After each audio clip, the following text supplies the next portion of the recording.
رمضان المبارک کا مہینہ بہت قیمتی مہینہ ہے اور اس میں بنیادی دو عبادات ہیں، ایک روزہ رکھنا جو دن میں ہے اور دوسرا تراویح کی نماز جو رات پہ ہے۔ اسی لیے فرمایا کہ فصوموا کہ روزے رکھو اس کے دن میں اور فقوموا لیلہا اور قیام کرو اس کی رات میں۔ تراویح کی نماز اس میں ایک تو اجتماعیت ہے اور یہ 20 رکعت تراویح سنت مؤکدہ ہیں۔ رسول اللہ صلی اللہ علیہ وآلہ وسلم ایک رات آئے اور آپ نے تراویح کی جماعت ادا فرمائی، دوسری رات آئے تو اور زیادہ صحابہ اس میں موجود تھے، آپ نے پھر تراویح کی نماز ادا فرمائی، تیسری یا چوتھی رات کو آپ تراویح کی نماز کے لیے باہر نہیں آئے، اور پھر آپ نے صحابہ سے یوں فرمایا کہ میں اس ڈر سے نہیں آیا کہ کہیں یہ تم پر فرض نہ کر دی جائے۔ تو چونکہ 5 وقتہ نمازیں فرض ہو چکی تھی، مزید کسی فرضیت کی وجہ سے امت پر شاید تھوڑی سی گرانی ہوتی تو رسول اللہ صلی اللہ علیہ وآلہ وسلم تو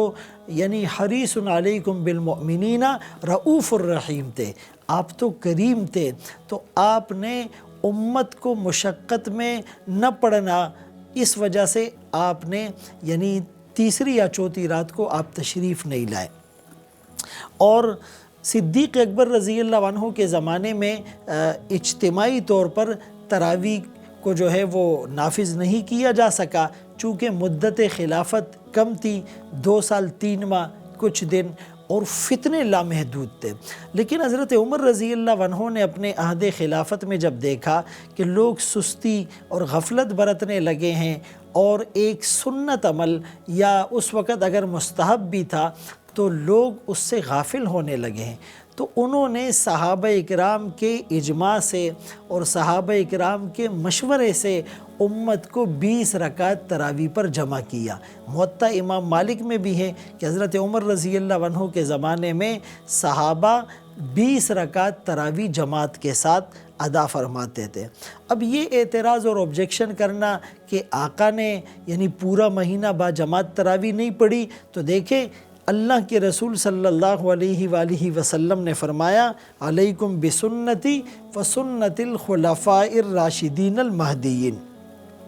تم پر لازم ہے میری سنت کو فالو کرنا اور خلفائے راشدین مہدیین کی سنت کو بھی فالو کرنا۔ تو گویا کہ ان چاروں خلفاء کی سنت پر یا ان کی بات پر عمل کرنے کا حکم خود رسول اللہ صلی اللہ علیہ وسلم دے رہے ہیں، تو انڈائریکٹلی یعنی ان چاروں خلفاء کی بات پر عمل کرنا رسول اللہ صلی اللہ علیہ وآلہ وسلم کی بات پر عمل کرنا ہے۔ وَأَطِيعُوا اللَّهَ وَأَطِيعُوا الرَّسُولَ وَأُولِي الْأَمْرِ مِنْكُمْ وَمَنْ يَتَّبِعْ غَيْرَ سَبِيلِ الْمُؤْمِنِينَ۔ تو یہ اجماع امت کی دلیل ہے، اور صحابہ اکرام اتنی بڑی تعداد میں موجود تھے، سب کا اس بات پر متفق ہو جانا اور سب کا اس پر عمل اختیار کر لینا، تو یہ دلیل ہے کہ امت بھی اس پر عمل کرے۔ اور پھر آپ کے بعد حضرت عثمان رضی اللہ عنہ، حضرت علی رضی اللہ عنہ، اور اس کے بعد جتنے صحابہ اور تابعین تھے، سب 20 رکعت تراویح کا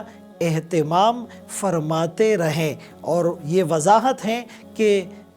23 رکعت رمضان میں پڑھی جاتی تھی، تو اس میں 20 رکعت تراویح اور 3 رکعت وتر تھی۔ تو اس اہم عبادت کو محض اس نیت سے چھوڑ دینا کہ جی اس میں اختلاف ہے اور یہ تو فرض نہیں اور یہ تو واجب نہیں اور آقا نے تو پورا مہینہ اس کا اہتمام نہیں کیا، تو یہ امت کو یعنی دین سے آہستہ آہستہ گریجولی دور کیا جا رہا ہے۔ آپ دیکھیں کہ شروع میں یعنی کسی کو شیطان جب مس گائیڈ کرتا ہے یا پرووک کرتا ہے تو وہ کہتے ہیں جی یہ نفل ہی تو ہیں،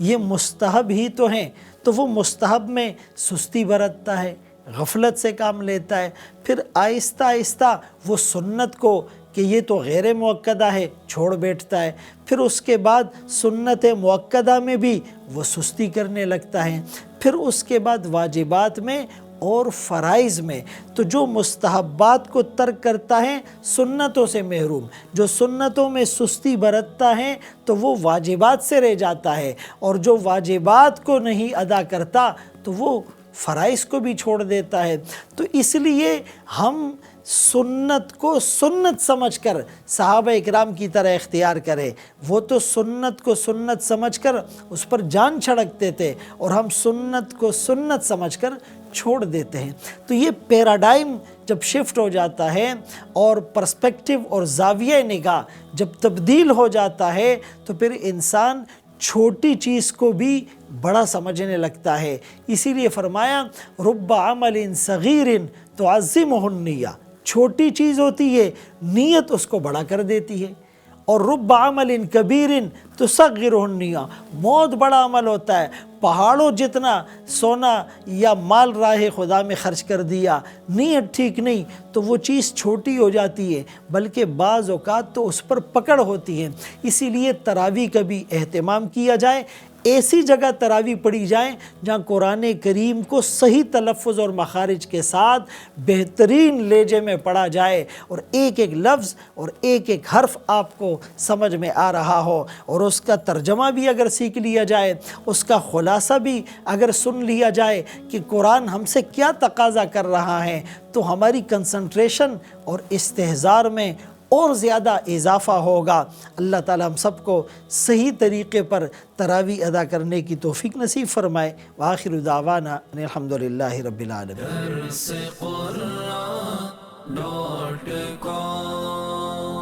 www.darsequran.com